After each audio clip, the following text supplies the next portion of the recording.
जब तोरू को पता चलता है कि नाओको ने आत्महत्या कर ली है तो वो पूरी तरह से सुन्न हो जाता है। ऐसा लगता है जैसे उसके अंदर कुछ टूट गया हो। टोक्यो, जो पहले रंगों और जीवन से भरा था, अब उसे फीका और बेजान लगता है। वो बिना किसी मकसद के सड़कों पर भटकता है, दुनिया से कट गया सा। चमचमाती नेन लाइट्स और शहर की आवाजें, सब कुछ उससे दूर लगता है। हल्की बारिश हो रही है, उसके कपड़े भीग जाते हैं, लेकिन उसे कोई परवाह नहीं। उसका दिल दुख, अपराध बोध और उलझन से भरा है। नाओको के दर्द का ख्याल हर कदम पर उसे सताता है।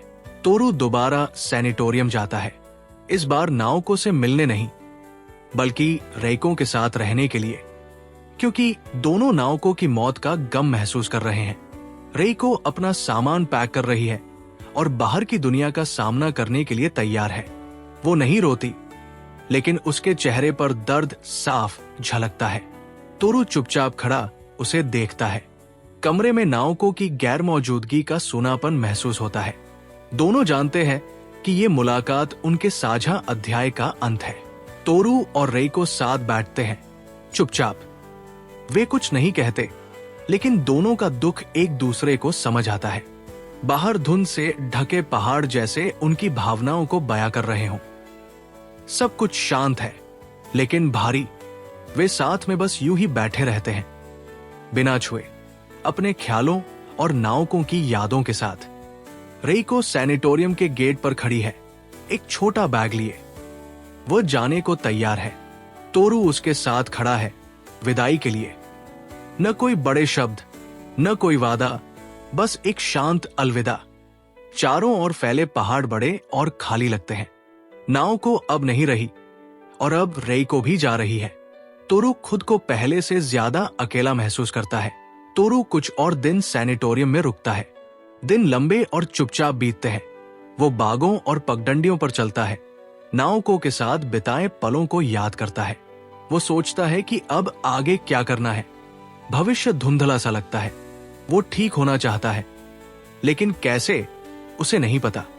नाओको की याद हर जगह उसके साथ रहती है, भले ही तोरू बहुत दूर और दुख में डूबा हुआ है। मिदोरी उसे चिट्ठियां और फोन कॉल्स करती रहती है। उसके संदेशों में जीवन, उम्मीद और ऊर्जा होती है। वो तोरू को याद दिलाना चाहती है कि दुनिया में अब भी खुशियां बाकी है। उसकी रोशनी भरे शब्द तोरू के अंधेरे में एक उम्मीद की किरण बन जाते हैं। एक दिन तोरू मिदोरी की चिट्ठी पढ़ता है और हल्का सा मुस्कुराता है। उसे मिदोरी की कही कोई मजेदार बात याद आती है। वो याद उसे थोड़ा सा सुकून देती है।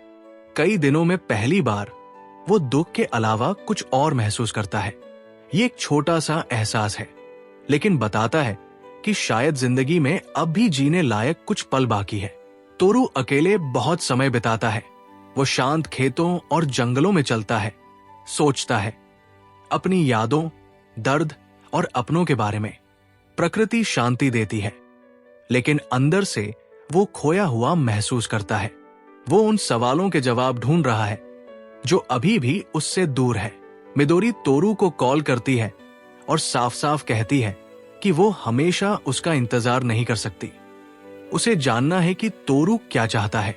उसके शब्द सीधे और मजबूत होते हैं। वो तोरू से एक फैसला मांग रही है। क्या वो बीते कल में रहना चाहता है या आगे बढ़ना?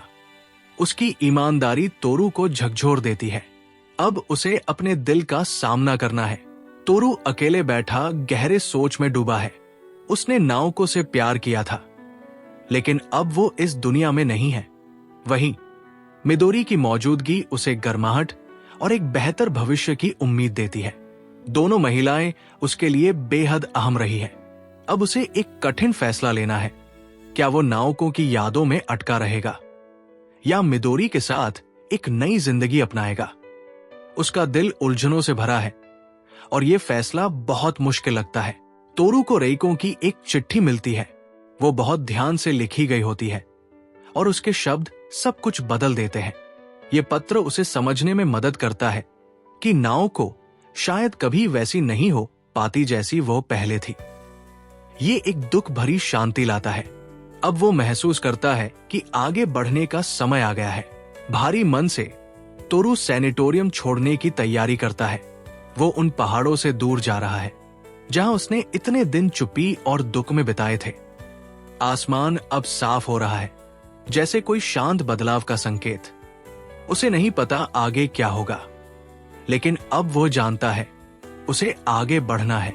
तोरू टोक्यो के एक फोन बूथ में खड़ा है। मिदोरी को कॉल करने की कोशिश करता है। उसकी आवाज भावनाओं से कांप रही है। उसे नहीं पता मिदोरी फोन उठाएगी या नहीं, या वो क्या कहेगा। लेकिन ये कॉल करना एक छोटा सा साहसी कदम है। इसका मतलब है कि वो फिर से कोशिश करने के लिए तैयार है, एक नया अध्याय शुरू करने के लिए, चाहे भविष्य कितना भी अनजान हो। फोन बूथ की शीशे पर शहर की रोशनियां धुंधली दिखती है और तोरू गहरी सांस लेता है।